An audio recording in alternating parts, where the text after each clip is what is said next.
Hey Anayata, how are you? Hi, Komal. I'm good. How are you? I'm good. How's the pandemic been for you so far? It has been okay, like staying at home alone, uh, working from home alone. So it's fine. It's going. So you're currently in the US. Have you been inoculated so far? Yes, got my both shots. Did you have any side effects or what? Not yet. So for me, for some reason, the side effects are much delayed.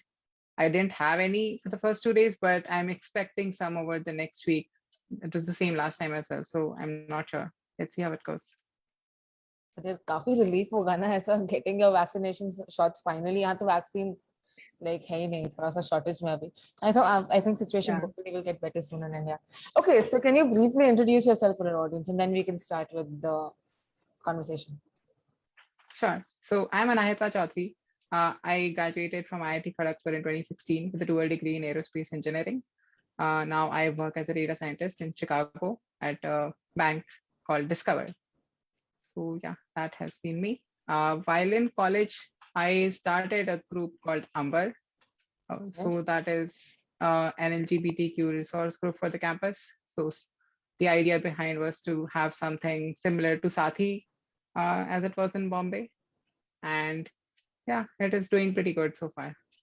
That's great. Yeah. What exactly does Umber aim to do, by the way? Like when you started it, why did you start it, and like what basically motivated you to start it, and what did it aim to do as a group? So the goal of Amber is basically to eliminate its existence. It is working towards making the campus more inclusive Okay. and raising awareness about LGBTQ issues and making people more aware because those are the things that are usually not talked about in either our houses or in the campus in being taught in a technical institution. So it basically aims to raise awareness, and as more people get more aware, the need of Umber itself will go down, and it will eliminate its existence. Uh, and also alongside it, it provides a safe space for the people from LGBTQ community itself. So so that if someone is queer in campus and they want someone to share their feelings with, or they want just a company to hang out with, Umber is there for them. Uh, as to what motivated me to start it, uh, it may be evident from the background. I have a trans pride flag behind me, so I am a transgender woman, and I came to terms with my identity in campus itself around third year, which was in 2014. Okay. And then I realized that, okay, it took me a lot of time, and I fortunately had a lot of good friends around me, a lot of good people around me uh, who helped me through the tough phases, who were by my side, uh, irrespective of uh, how I felt at that point. And that was a strong support for me at that time. But I did not want anyone else to go through that or have a to make a gamble that, okay, if they don't have, let's say if they don't have that strong support system alongside them, I didn't want them to suffer just because of that lack at that point. So that was my motivation behind starting Number, that even if it is a very small group, but just because of its existence, it will be able to provide a community to people struggling on the campus itself, and alongside it raise awareness towards the issues so that more people people feel more comfortable within the campus itself. That is beautiful. I think that's really needed in both of our campuses, in all of our campuses, in fact, across India. Even IIT Roorkee has Kagar. We are collaborating with Kagar to make this podcast. So yeah, like they're doing great work. Even Amber is doing great work. I've seen their profile and everything. So this particular podcast, this particular conversation is about gender. Okay, a lot of people are very ignorant about what being transgender is, what are the struggles transgender people face, what gender is, how is gender different from your birth assigned sex, and all of that. Right? There is a lot of ignorance around that. People don't exactly understand it. The idea for this podcast is for us to help everybody else and myself, because even I don't understand it that well, to understand all of this better, so that we can be more sensitive towards the transgender people and understand them better. So we thought you could help us out with that. So should we begin? Definitely. I think that's a very big job to do in a single podcast. I'll try to do my best. It's hope for the best how it goes. We can at least give it a start, right? So, so the basic structure of the podcast is going to be, I'm going to ask you some very basic questions first, just to set some context for people who don't have that much context. And then we'll go into your life and journey, and then we'll go ahead from there. Sounds cool? Okay, sure. Okay. So let's go ahead. The first question, what is the difference between gender and sex? So sex is basically what is assigned to you at birth. It is a combination of different biological factors, including your genitalia as well.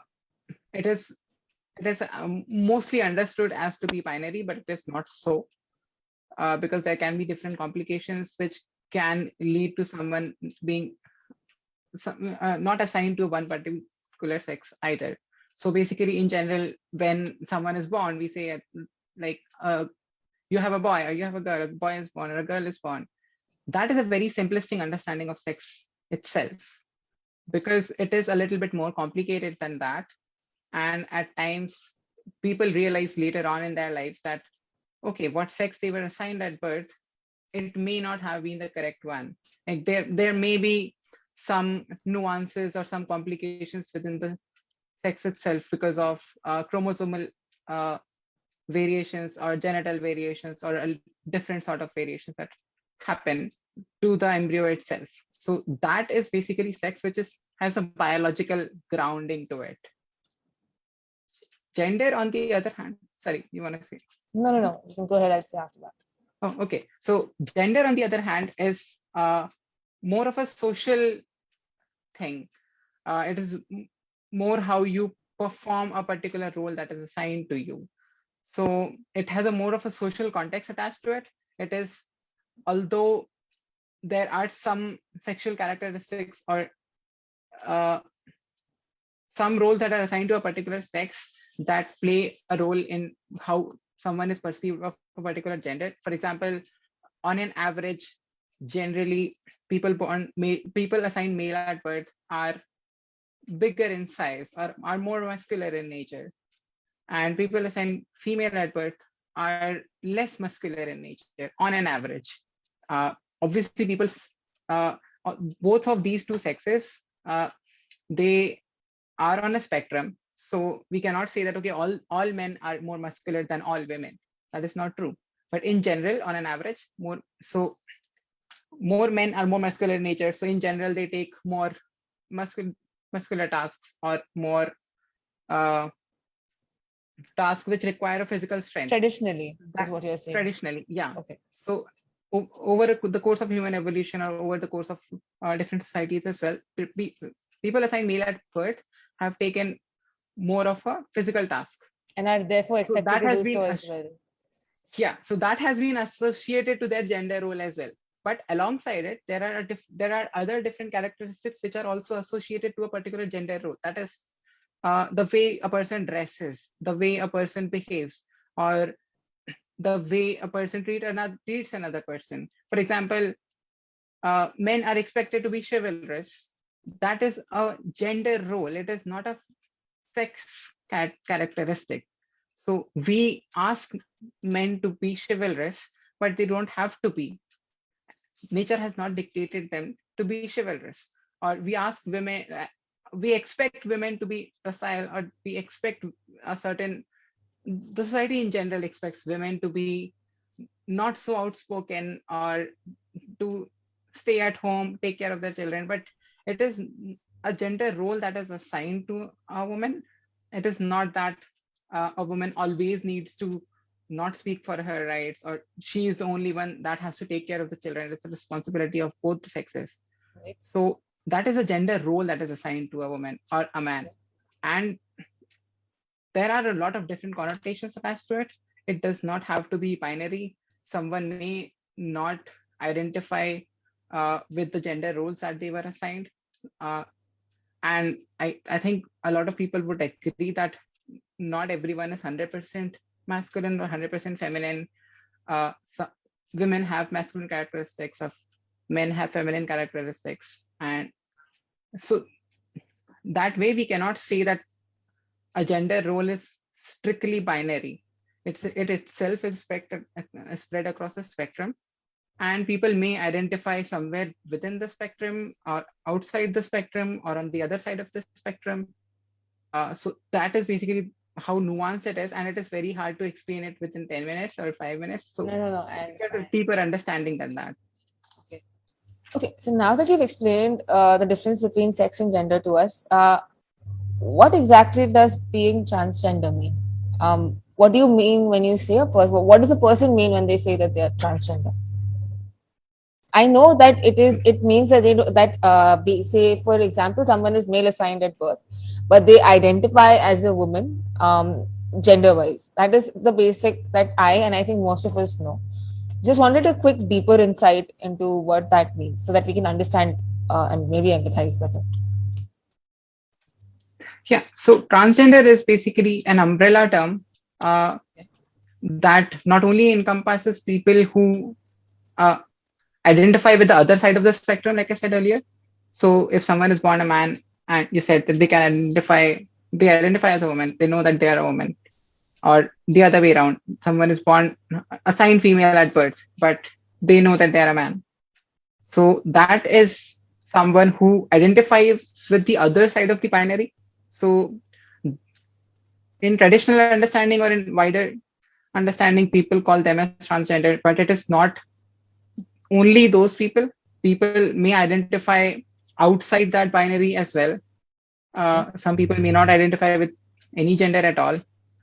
So all of these different types of people who do not identify with the gender that they were assigned at birth, they come into the umbrella of transgender people. So we call them as transgender people. When you say identify, what exactly do you mean? Because I during the time when you were explaining gender, you said that women, not all women are completely feminine, right? Their traditional gender assigned roles they don't usually follow. For example, even the modern woman, right? Once we graduate, once we have a job and we get married, we won't be looking after the kids. We won't be doing what is normally expected out of us, right?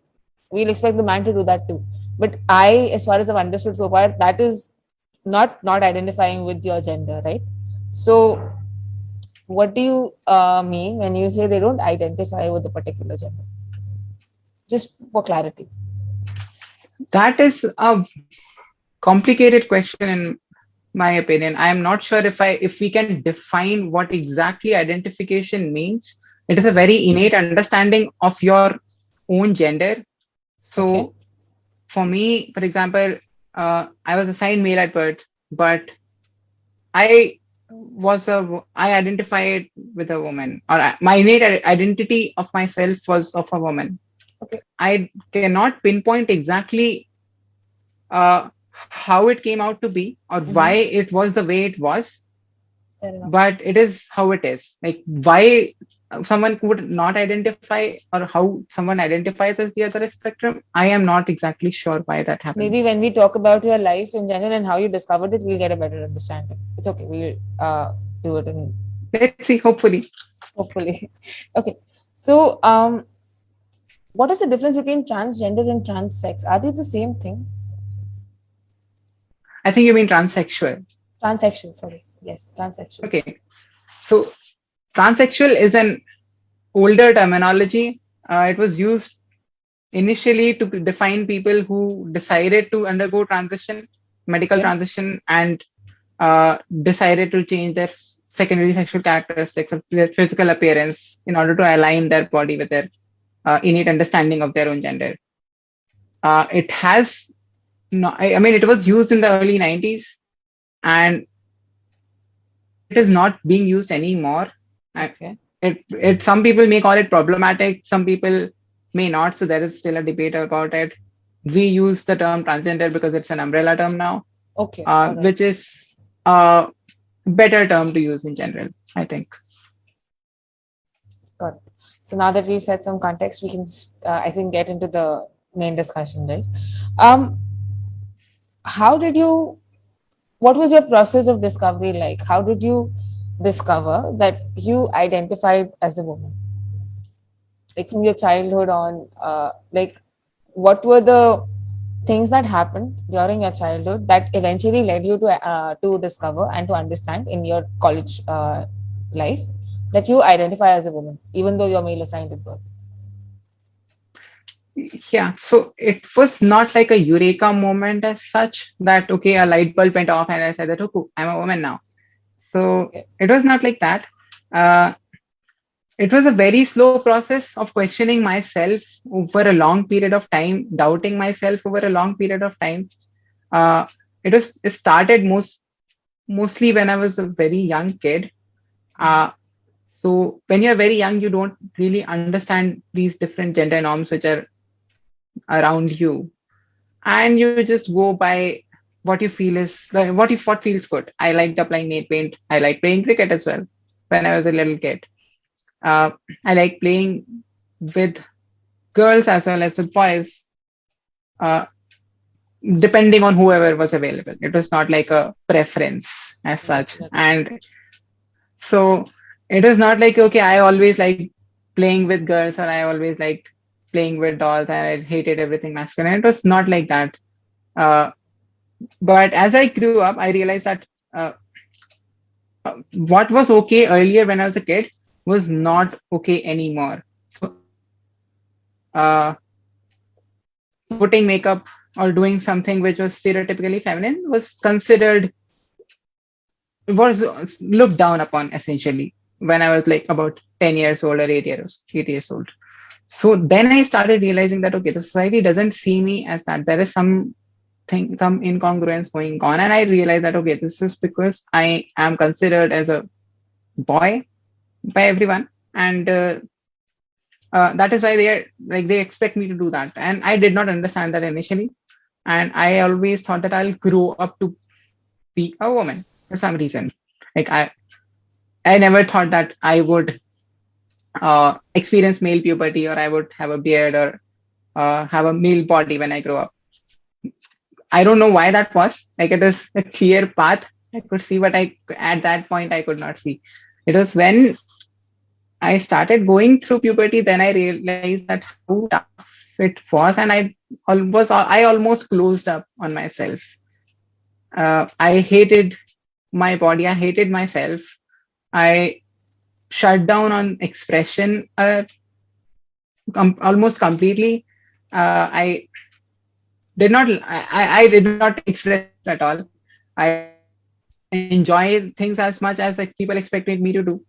So that was the thing that was people could see from the outside. From inside, I was just struggling and just hoping that, okay, could this male puberty stop? Can I do anything to stop it?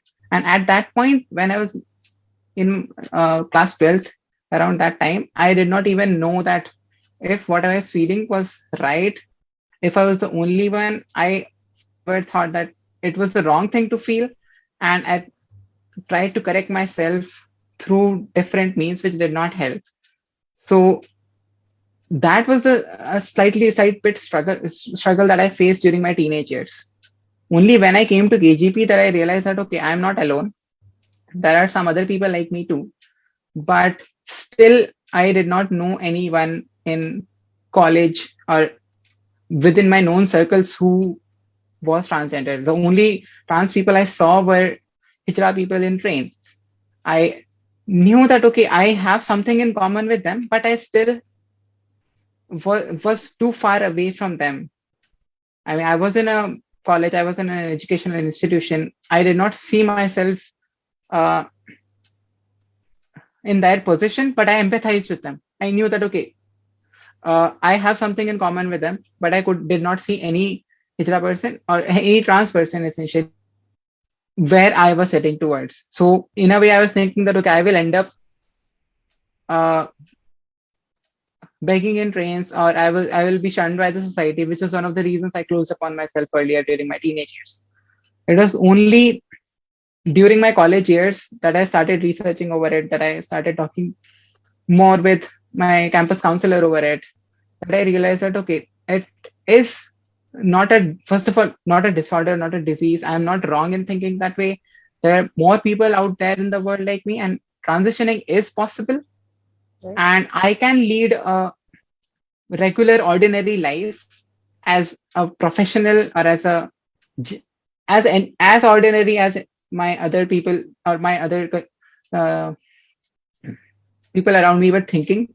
So that is something that I realized later on that gave me a lot of comfort. And the path to it was, although it was very hard and it was made easy by my friends, but I did not want others to face exactly the same thing. That is why the motivation of starting Amber and all of that. So that is how it tied up in the end.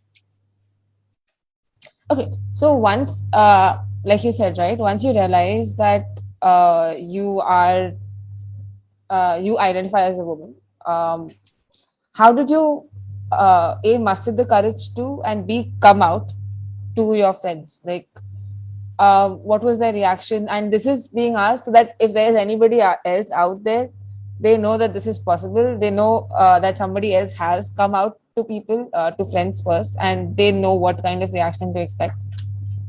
Yeah. So. Yeah, so that was a really tough process for me. Uh, I remember in my fifth, I think I ultimately came to terms with it in my third or fourth semester. I started seeing a counselor. I did not know what to say to her, and I started seeing her because of a recommendation from one of my seniors. I was going through a really tough phase Right. uh, in my third semester because of the dysphoria that I was facing. Right. So he saw that something was off, and he recommended me to go to a counselor in campus itself. I started visiting the counseling center, and it was a really long time when I came out to myself first, that okay, whatever I'm feeling, whatever I am, it is okay to be that way, and I'm not the only one, and I'm not wrong in feeling that way. So the first step was coming out to myself. That was a liberating feeling in its own. But then another fear came out to be that, uh, if I know that I am this way and I am not wrong, but other people may think that I am wrong. So the fear came that, what if I tell other people or my friends about it, and then they decide not to be friends with me? So I hid it with me for about a couple of months. I came out first to that same senior who had helped me get therapy or recommended me to the counselor, and he took it really positively. He said that I cannot understand exactly how you're going, what you're feeling, or what you're going through, but I can be there for you. That is what I can do. And that was a really, like, that was a really big help, because he was always there for me throughout my college life. And he was a real support that I had. Had it not been for him, I probably wouldn't have been here. Gradually, I started coming out to other friends as well in college itself.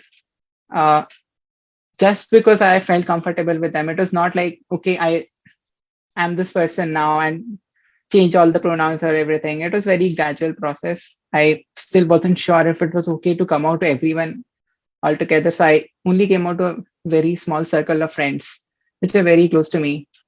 Uh, those are the people whom I started Amber with initially. And it was a good time.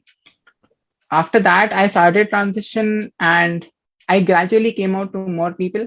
I never released an official statement or something saying that, okay, this is the new me and address me as whatever. So people who have been in touch with me, they know already.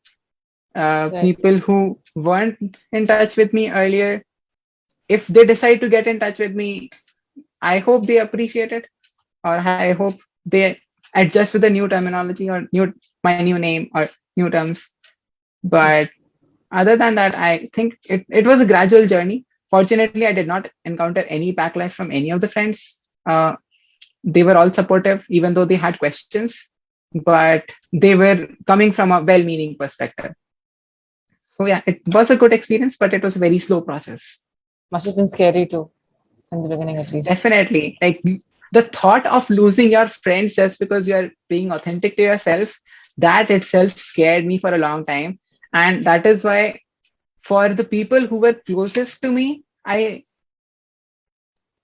for some of them I came out first, but for some of them who were close to me and I interacted with them daily, I was really hesitant to come out to them just because I didn't want to lose them. So that was a tough experience. One of my really close school friends, I think I came out to him very late after I graduated, after I was working for a year and a half. And then he said that, why did you take so long to come out to me? And my answer was that I did not want to lose you. Like I did not want to risk losing you. And Absolutely, and he I accepted understand. me fully. That was really good. So, for a lot of people, they're not as so. Let's say you are from IIT Kharagpur. You are one of the most elite colleges of the country, right? If anybody is employable, it is considered that IITians are on the top of that pyramid, right? Yeah. And you have a good education. You are working as a data scientist today. You have the skills to make your own money. You were able to, by virtue of your education, go out to the US, where I am assuming they are more accepting and For the time being. Yeah. for the time being and more progressive, at least. Um, do you think you were like privileged as compared to a lot of other people who come from very normal educational backgrounds, very not as independent, not the families are not as supportive, or at least they don't have the independence to be able to, fight their family if the family is not supportive, right? Do you think you were very privileged in that way? Because I remember you once told me that coming out is a necessity, but not facing the consequences is a privilege. So, what about those who don't have um, that strong backup for them? How do they come out? Is there too many questions at the same time? That's fine. I think I agree with all of that you said. I get your confusion and I accept it. I mean, I am privileged. Even when I was in college, I understood that I was privileged. Uh, just the fact that I had people around me who could Understood. understand me, or Yeah. yeah, and who would make effort to understand me, and that was a really big privilege to have.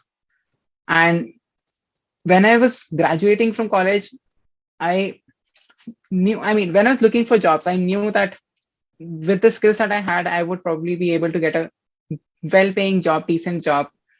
I just wanted to make sure that their policies were not transphobic, or they allowed me to transition some way or the other, even though they did not have a specific policy for transition. Right. Uh, but I never thought that, okay, I will not be able to get a job, or I will have to struggle to make ends meet. That itself is a big privilege to have, and looking to be able to look forward is a big privilege to have. I had a good education, even I had a stable childhood. I had a stable family. I had good college, good high school education, good college education, good people around me. Those are really big privileges to have. Like not all people have them. Not all people have that stability in their life. I really appreciate that, and I try to give back as much as possible. And like you said, coming out is a necessity because Right. we want to be authentic to ourselves. As I said, that first coming out is coming out to yourself and realize that, okay, you are not wrong. Whatever you're feeling is correct. Uh, that coming out to yourself is a necessity, and coming out to others is also a necessity because you want to be truthful to others as well. You want to live your truth. You don't want to hide yourself. But whether you face consequences for it or not, that is definitely a privilege.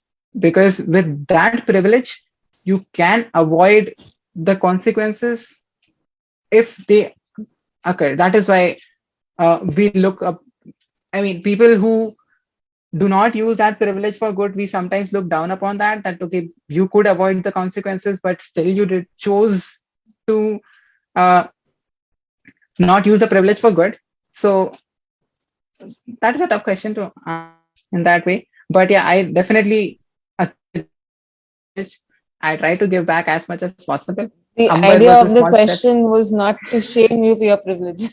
The No, no, idea, I'm I get very it. sorry. The idea of the question was to understand that people who are not as privileged, how do, I mean, if coming out is a necessity, right? They can't choose not to come out then. That is what it means, right?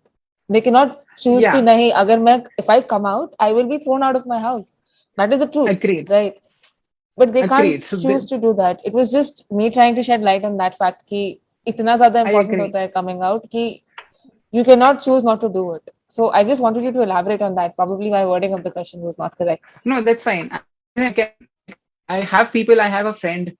Unfortunately, she had to drop out of college just because of all the bullying and everything that she had, and because of that, could not. Because she could not graduate.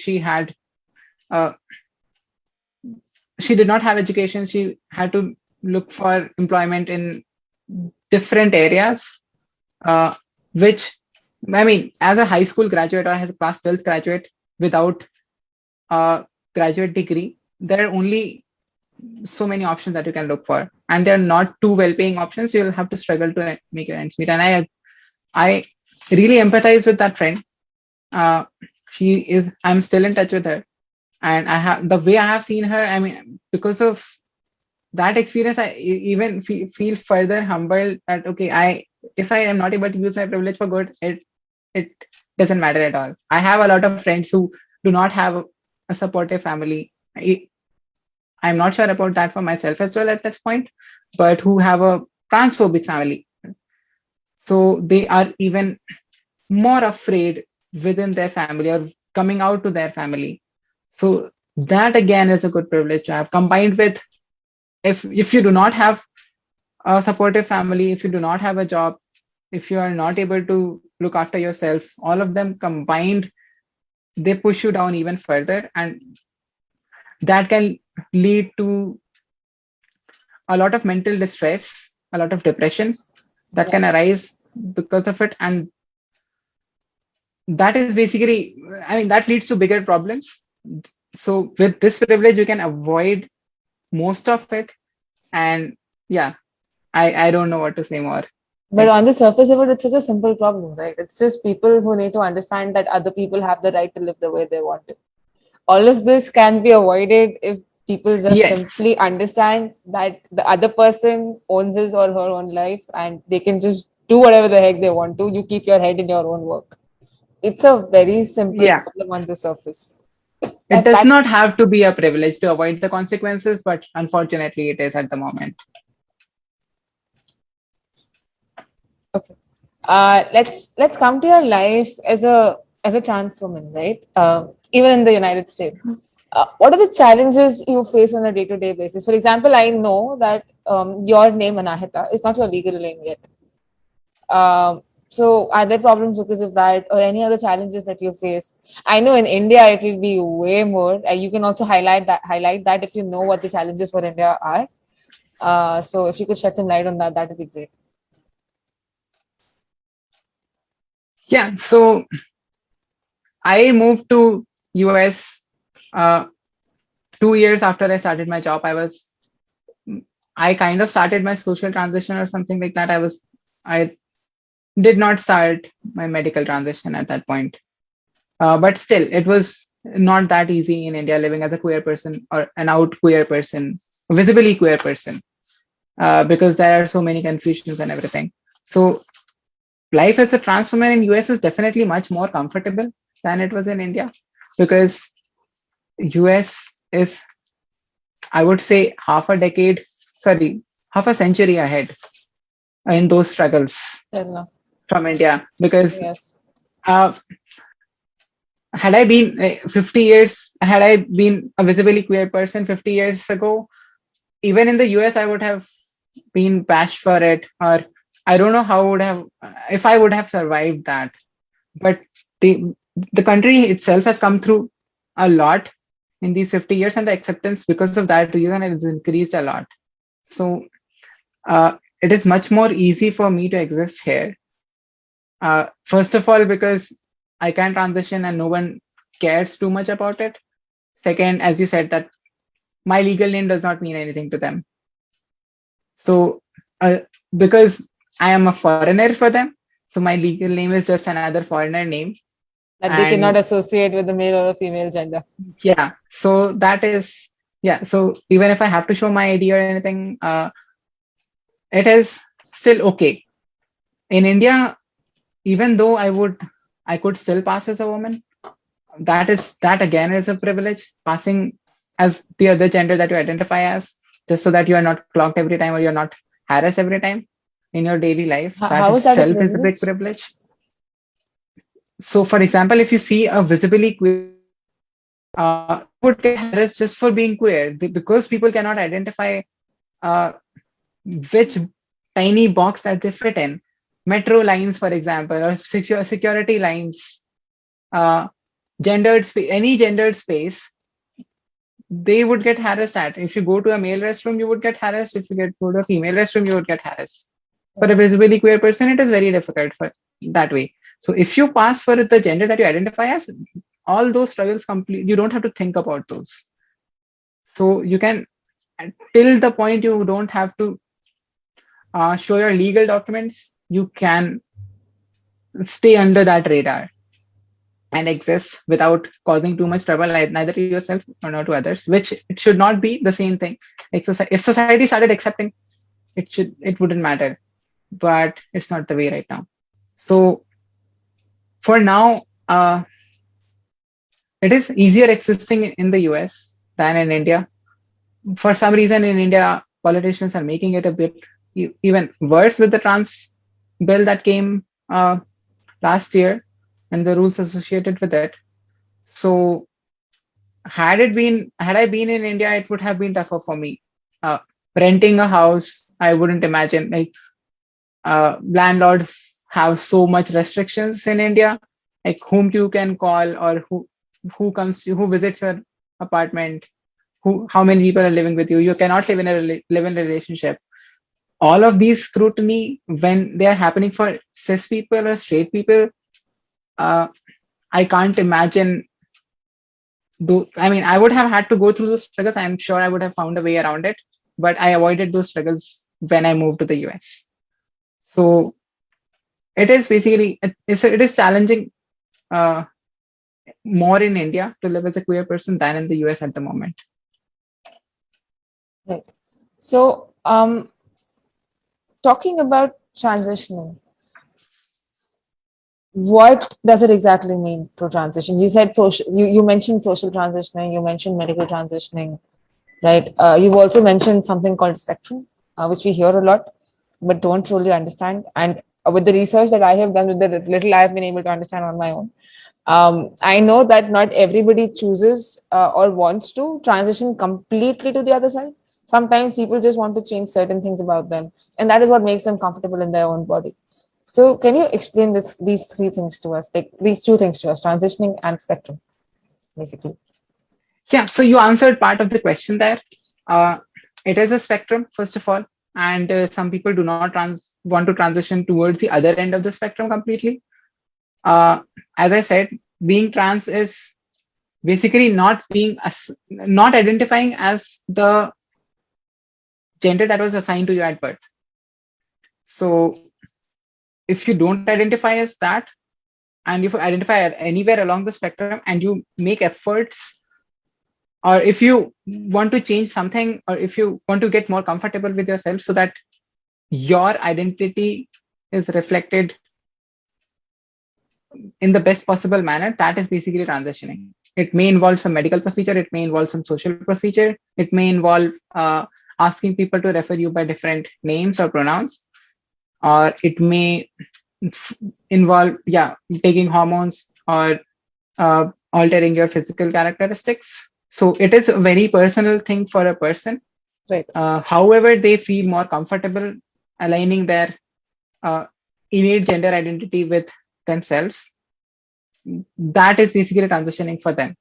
It does not have to be that, okay, transitioning means this particular thing, you have to go through this particular procedure, you have to go take these particular hormones, only then we will say that you are transitioning. It is not that way, and it should not be defined that way. People are trying to define it in some manner or the other, but that is just a regressive attitude, I would say. I think in It some should. countries you're not even allowed, you're not even regarded as a transgender person if you cannot show receipts for a medical transition. Is that true? Like that country is India as well. That includes Yeah. India. With the last transgender rights bill, they put in this condition that you have to provide a proof of transition in some way or the other to be able to satisfy a district magistrate. They toned it down a bit in the rules, but it is still problematic because as we already discussed, all of this is highly privileged. Basically, avoiding the consequences of coming out itself, if that is a privilege, transitioning is a very big privilege after that. Like, first of all, you are able to survive after coming out, you are able to maintain your mental sanity, and then if you want to transition, first of all, uh, you take steps to do that, you have means to do that, and you are able to afford it, you are able to access it. All of this is highly privileged space. And then when you're putting it as a requirement, that is completely ignoring all these struggles that people go through, or completely ignoring the complexity of the problem. And for some reason, they have put it in the law. I am not sure why that was the case, what motivated them to do that, but that is how things stand now. You also spoke about pronouns, right? And we see this growing, not a trend, but a growing awareness among people that they're now, even cis heterosexual women are and cis men, they are putting their pronouns in their bios of their social media accounts, and they are in general declaring their pronouns, right? And it is said that by doing this, all of us, the cis community, is basically supporting and helping the transgender community to be comfortable, to come out, to basically help supporting them. So how is that? How is us declaring our pronoun supporting you, so that people know why they should declare their pronouns? Yeah, basically, it is like creating a safe space uh, around yourself so that someone whose pronouns do not align with uh, the gender that they were assigned at birth, they do not feel out of place. If there are 10 people in a group and one of them is a queer person and they would want to specify their pronouns so that people do not misgender them. Uh, so if in that space, if all the other 9 people uh, mention their pronouns while introducing themselves or while interacting with each other, then this 10th person will not feel uncomfortable or will not feel singled out to declare their pronouns first. So it is basically creating a safe space around you. And by doing that, you basically give a signal that, okay, we accept you and we are able to understand you and we empathize with you.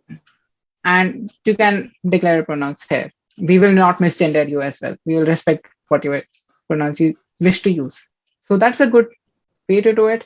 I think people should put their pronouns in emails as well, in the same way, because, like I said, that being a foreigner, my legal name does not mean anything here. Right. And working with a lot of people from different nationalities, by looking at their name, you don't know, and I think you should not even assume what their pronouns are. So if you mention your pronouns in your email or wherever you sign your name, that is another uh, step in the right direction, I would say. Fair enough. I think a lot of people will now understood why we should declare our pronouns. I think more people will now do it. Okay, so as a conclusion, I think we've pretty much wrapped up almost everything that we had stated to wrap up on this conversation. As a conclusion, so there are two parts to the conclusion. Number one would be for people who are cis people, who are trying to be supportive of the transgender community, who want to be appropriate when they talk to you or refer to you, and yeah, basically appropriate and not offensive. Any do's and don'ts for that? Anything that you would like to tell them to help them do that? Because it is a difficult thing to understand, just as your senior said, right? We may not completely understand it, but we want to be supportive. A lot of us do, right? So yeah. Okay, so first of all would be like to come from an empathetic perspective, to come from an empathetic standpoint rather than being curious about what the person is going through. Just do your uh, to spend some time looking up whatever is available on Google or through different websites, because there is a lot of resource available. Uh, a lot of people have written good material. There are podcasts explaining the terminologies, the nuances of gender, the sexuality, and how they are spectrum, how social constructs affect us. Uh, Understanding that and coming from an empathetic perspective, that basically shows that okay, you are willing to put time, you are willing to understand the person, and the other person means something to you. It's not like you're just coming out from a curious standpoint and oh, what is going on with you? Why are you dressing up like this? Why are you Right. uh, growing your hair? What is the next plan? Where are you getting the surgery? So all of Fair these enough. questions are more from a curious standpoint, and they don't show empathy. They just show that okay, you are interested in some gossip and you're not willing to put in the effort to completely understand the person or empathize with the person. And another thing would be, instead of uh, keeping yourself from outside the community or assuming that they are others, just look at everyone as a human. That okay, even if someone is trans, first of all, they are human. They have a lot Right. of uh, common. They would have a lot of common interests, a lot of common uh, ideologies with you, rather than like being transgender. So being queer is one aspect of their identity, not their whole identity. So even though they are queer, they are a lot of other things as well. I like to Right. photograph. I like to read philosophy. I like to read fiction books. So that is me. Being trans is just one part of it. Right. It's not the complete of it. Absolutely. So yeah, just being more empathetic is like start from there, and I hope people would go in the right direction after that. Right. The second part of this question is to people who are still in the closet right now, who haven't been able to come out, who are still facing that kind of dilemma. Um, Queer, as in the entire queer community here, from LGBTQA plus. Any advice for them?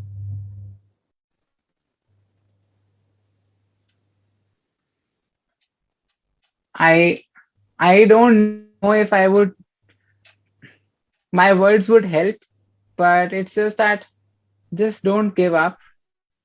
I know it's tough. I have been there, and a lot of times what society thinks of you does not matter. What you think of yourself matters more. So don't give up. Uh, it will be better someday, sometime. I know it wouldn't feel like that right now, but just persevere. Perseverance, I have realized that just persevering through a lot of times, you don't know how where you will end up 2 years down the line, 5 years down the line, because 5 years back I could never imagine where I am right now. 10 years before that, I could never imagine where I was 5 years ago. So things change at a very rapid pace. Just persevere and just try to go towards the right direction, and you will find it some way or the other. Dheere dheere karke, like gradually it will happen. Stars will align. I know that I am saying it from a very privileged perspective, but I hope it can be generalized, and things do get better. I wouldn't want to live in a world where things do not get better. So just persevere and hope that it will get better. I can't assure it, but I hope they do for you. I hope they get better for you. Just persevere. Good talk. Maybe we can have another podcast sometime talking about your photography and all of your other aspects. Today was more of an educational session for all of us. But let's get on a conversation sometime and just Definitely, talk. I'd love that. Okay. So any other last parting message that you have for anybody, anything at all that you want to say? I am no one to say anything. Just be empathetic. Be more kind to one another. People are not monoliths. That's it. That's a good. That people are not monoliths is something that is a good note to part on. Thank you so much for being here. This was great. All the best for your future endeavors and keep rocking. Thank you so much for having me.